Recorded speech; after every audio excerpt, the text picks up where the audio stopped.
IVM. How would you like to be rewarded for paying your credit card bills on time? Cred gives you the chance to be part of an exclusive club of highly trustworthy individuals where you get cashback and other rewards for being good. Now that's a great policy. So don't miss out. Just download Cred and be part of the club.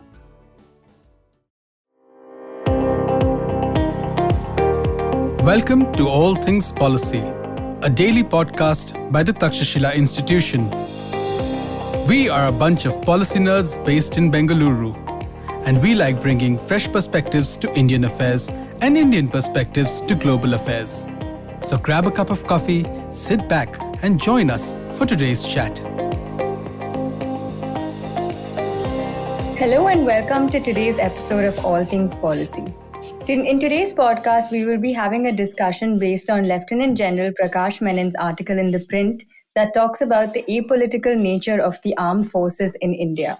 So since post-independence times, particularly the Nehru government, as you have mentioned in your article, General Menon, there has been a persistent separatedness maintained between the armed forces and the political and bureaucratic institutions. Now, there exists the underlying question on how effectively this distinction can be maintained as the evolution of military-civilian relations is slowly facing a change.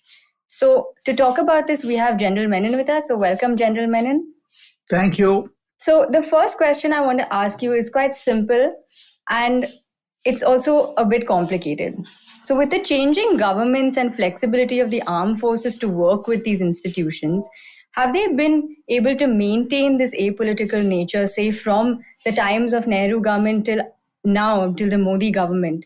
So you mentioned in your article that a conflict of interest between the protection of the apolitical value and personal ambitions that do not allow the military to be utilized for narrow, politically partisan acts of self-aggrandizement. So where do you see, how would you respond to the nature of the armed forces in dealing with, different governments up until the present Modi government and along with this government too? So the issue is that we have a constitutional framework which provides guidance for the relationship. And that constitutional framework makes the armed forces, really speaking, although it is symbolic, directly under the commander-in-chief, who's the president. So the Supreme Commander-in-Chief of the Armed Forces is the President of India. And that symbolic status actually indicates what the relationship of the military is with the state. And therefore, the state is represented by the President, the military, along of obviously with which is an arm of executive, which is the government in power, have a relationship which is subordinate to civilian control, and that civilian control is exercised through the government in power. But ultimately, it is responsible through the commander-in-chief. So this particular distinction that you work under the government in power, but your ultimate responsibility lies with the commander-in-chief, therefore indicates the nature of that relationship that the military should have with a political party in power, which is that it remains subordinate as an executive arm. It has to, since everything is done in the name of the president, follow the orders given to it. But the question of relationship is about conforming to the constitutional values which the armed forces is expected to do. And those values tells us that the ultimate defender of India's democracy is the armed forces itself, who should be willing to sacrifice lives in the process of defending it.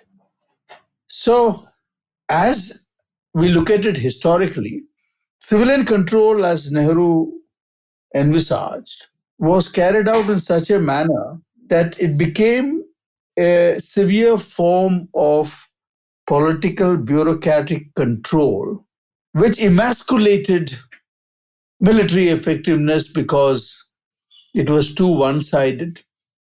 Military's participation in decision making was weak. And what has changed in recent times with the present government is the rectification of that by bringing about what has been talked for several decades, very deep defense reforms, which envisages the creation of the Department of Military Affairs in the MOD, the creation of a Chief of Defense Staff, and the mandate given to the Chief of Defense Staff to create theater commands. What this means is that the proximity of the military to the government in power is now not so distant as it was before. They are very much part of the government because you have uniformed people, especially in the form of the CDS and the Department of Military Affairs, now part of the government. Previously, they were adjunct to the government. They were offices which were outside the department itself. Now, this is a department of the government. So there is a major difference.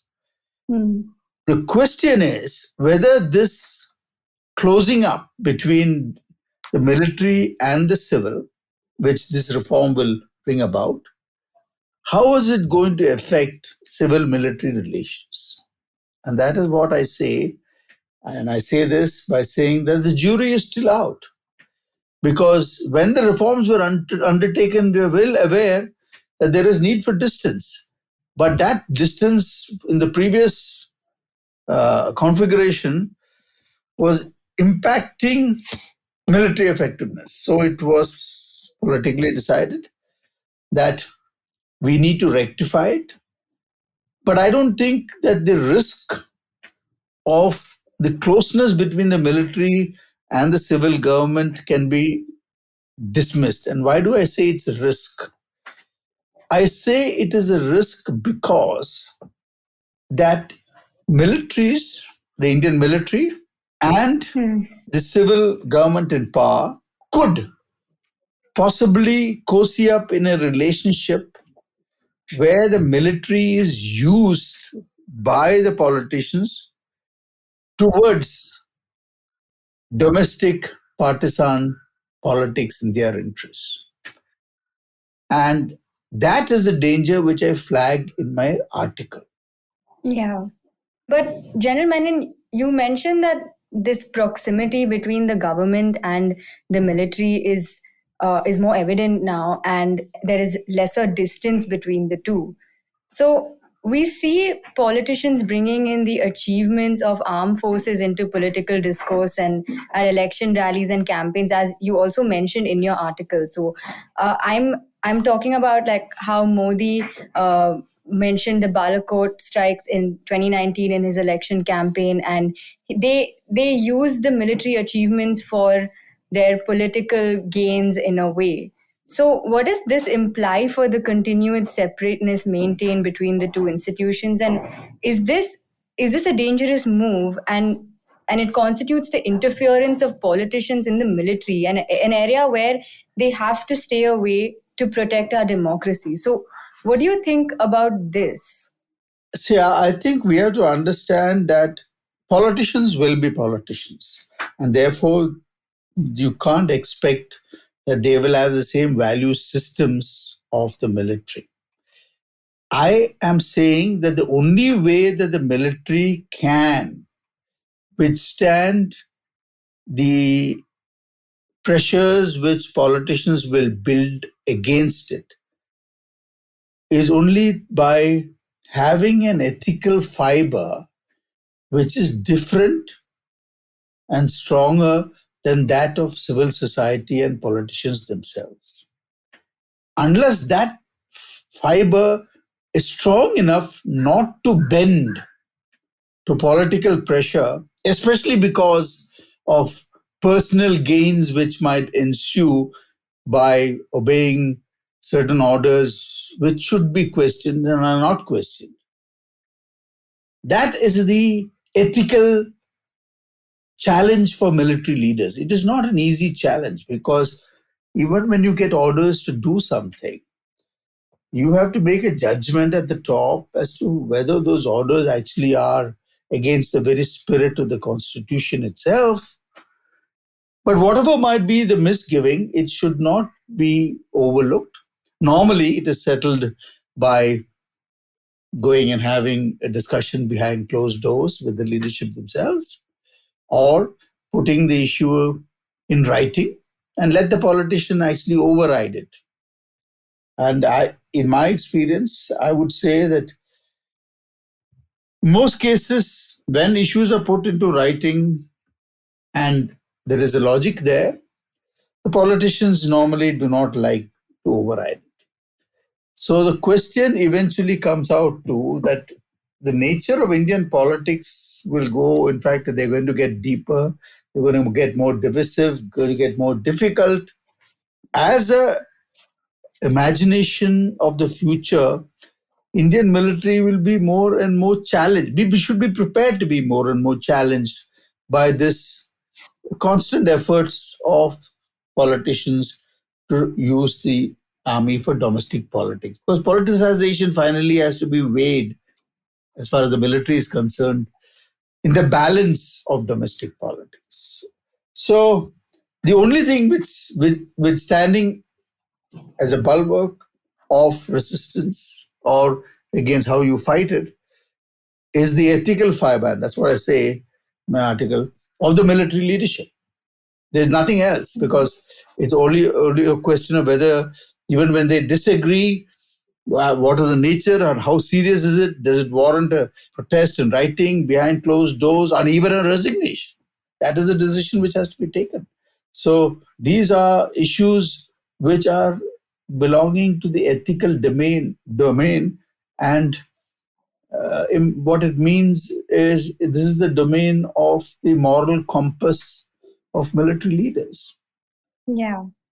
I want to highlight the importance of the Chief of Defense Staff and the Chiefs and Commander of Theatres in ensuring that politics and military don't mix together.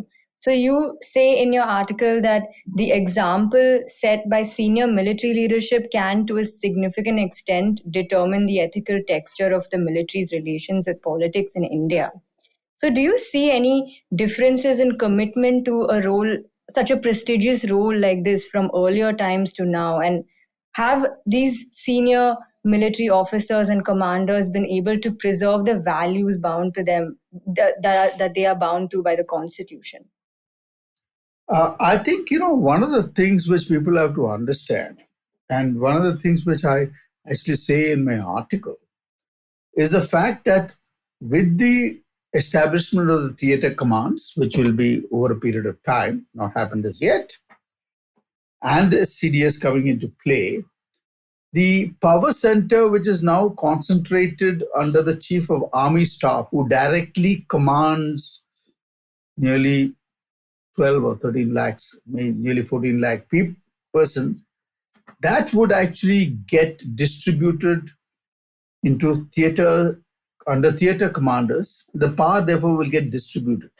This is actually has relevance to the fact that if you distribute power, then the ability of the military to bring its military power cohesively against the government, and when I'm talking about against the government or even staging a coup, is actually coup-proofing. When theatre commands have better coup-proofing than the present system which we have. So that structural change which is going to be made is definitely going to be beneficial on that account. Whether this system, new one, with the creation of the DMA and so on and the CDS, whether this has, how it has performed in civil-military relations, I think it's too early to make an opinion, but there are warning signs which must not be ignored. Those warning signs are, and I say this in my article, even the habit now of most military leaders starting a public address with the reference to the prime minister actually has the odor of pliancy in it. We should keep away from praising elected politicians, including the prime minister. You can do that personally or in private, but not in public spaces, because technically we serve the commander in chief, the supreme commander, which is the president. And therefore, I wouldn't like to pass judgment on the present set of leaders.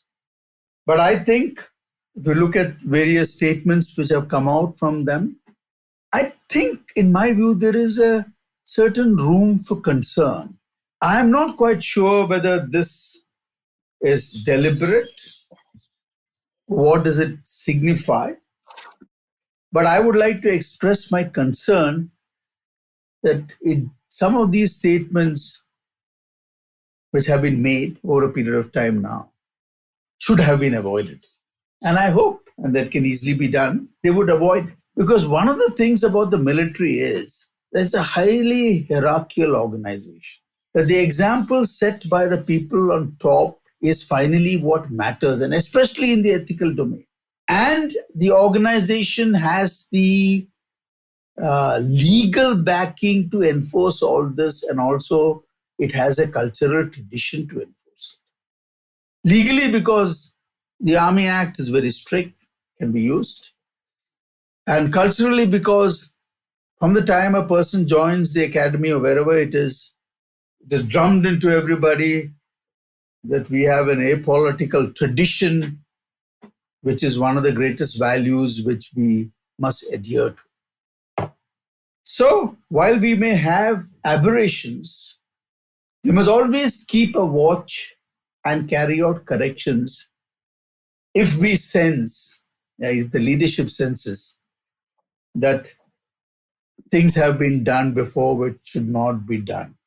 As long as the lesson is learned, I think the military, Indian military, has the capacity to rectify itself, even if we make a fault. Yeah. But you also have expressed concern that, that there is a jury that is still out on how the increased presence of the military in the Ministry of Defense will impact its apolitical culture.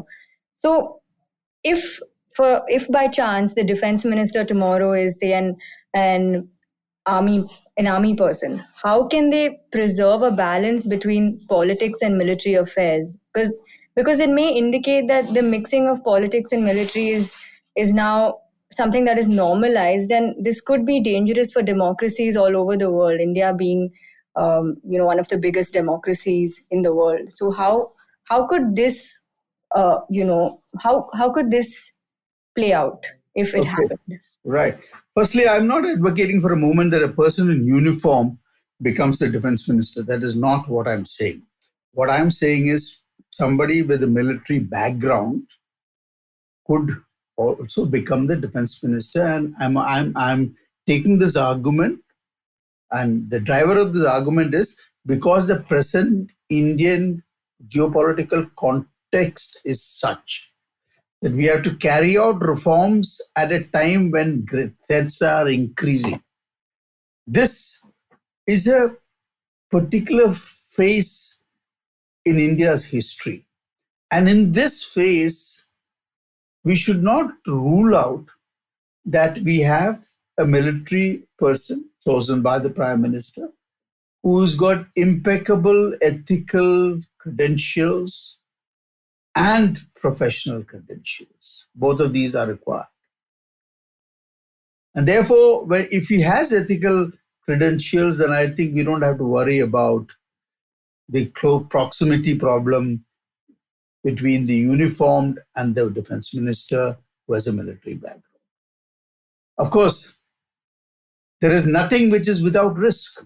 But don't forget, a defense minister who steps out of line can be removed anytime by the Prime Minister. More easier to shift out the chief of army staff than shifting out the chief of army staff. Of course, he can also be sacked. But a political change is much easier to do and has always been done. So what I had suggested was that we are probably in a situation now where defense reforms and geopolitical threats require a person with a military background. And I had said in my previous article that there are many countries in the world. I mean, all the major countries in the world, USA, Russia, China, UK, all have defense ministers now with military background. Quite understandably, I would say, because there is a global geopolitical flux. And for us, there is not only a global geopolitical flux that is directly impacting us, we are trying to carry out defense reform at this concurrently. This is the combination which requires somebody with a military background. I'm not saying that, I'm saying that this is only a temporary move to alleviate the problems which comes when you have only a civilian who's a full-time professional politician as the defense minister. I'm saying that a certain degree of military expertise is required, and it'll only do us good. But the risk, and I talk about the risk of politicization, is always there, and that's for the prime minister who can actually oversee, handle it, and so on. But I think it's a risk which is worth taking. But I would say only as a temporary measure. Yeah. But with this looming doubt and the questions arising that there could be increased civilian control of the military for their own interests, what do you think? Do you think this affects the credibility of the military institution today? I think, we must understand that politicians and political parties have their interests. They will always try to use whatever is within their power to get things done. And that is the nature of human affairs itself. Whether they can use the military without any resistance from the military, and military simply plays along because they believe these are orders, that is what I am questioning. That is the job of the senior leadership, to make that judgment. Are we being misused? Should we allow this to happen? But even then, when it happens, how do we deal with it? Do we make a public statement? No. I'm saying all these things have to be dealt with one-to-one between the politician and the military leadership. If necessary, if it has to be made public, then it has to be only through a resignation. Yes. So thank you, General Menon, for answering all these important questions today and for this really interesting conversation, because I think now more than ever, we need to keep a check on balances of power between among all these institutions. So, I just want to say thank you for joining me again. Thank you, Amira. Thank you very much. If you liked our show, don't forget to check out other interesting podcasts on the IVM network. You can tune into them on the IVM Podcast app, ivmpodcast.com, or wherever you listen to your podcasts. You can also follow IVM on social media. The handle is @IVM Podcasts on Twitter, Facebook, and Instagram. And hey, if you'd like to dive into Takshashila's research on technology, strategy, and economic affairs, check us out at our Twitter handle @TakshashilaINST or our website takshashila.org.in. I hope you enjoyed that show. If you aren't following us on social media, please do. We're IVM Podcasts on Twitter, Facebook, and Instagram. I would like to thank the sponsors of the network this week, Cred, Ciet, and PayPal. Thank you so much. You make everything possible. Before I recommend a couple of episodes, I just wanted to quickly talk a little bit about Ankush Champanerkar. Ankush was a team member who we lost due to COVID-related complications. He was a really fun guy, and I wish I knew him better than I got to know him in the short time he was with us. But I hope that you can remember him in your thoughts and prayers. Also, a quick reminder about Pod for Change, the initiative set up by the podcasting community, along with Give India, the NGO partner. You can go to tinyurl.com/Pod4Change India, and I'm sure that it would be much appreciated any donations that you could give. With that, let me quickly give you a couple of highlights from this week. Aditi Mittal was on Cyrus Says. Great episode, to check that out. On the Habit Coach, Ashton talks about using the word impossible and suggests some better alternatives. On Advertising is Dead, Varun was joined by Harsh Lal, the co-founder of the Soul Store. On This Round is on Me, Gauri talks to Pankit Desai, who is the co-founder and CEO of Secure Tech. And finally, I'd like to mention that we have a new show called Tere Mere Raste, hosted by Keshav Chaturvedi. This time it's a trip to the beautiful blue city of Jodhpur, but every week he's going to tell you about his travels as a photographer. It's really well put together, really well done. I couldn't be more excited about the show. Please do definitely check that out. And with that, I hope we see you again next week. Do you know Tamil? Tamil puriyuma? Do your children enjoy great stories that inculcate good values? Hi, I am Ravishankar Balachandran and I host the Storytime Tamil podcast. I am excited to share a short story with great moral values every day. Listen to Storytime Tamil on the IVM podcast app, YouTube, or wherever you get your podcasts from.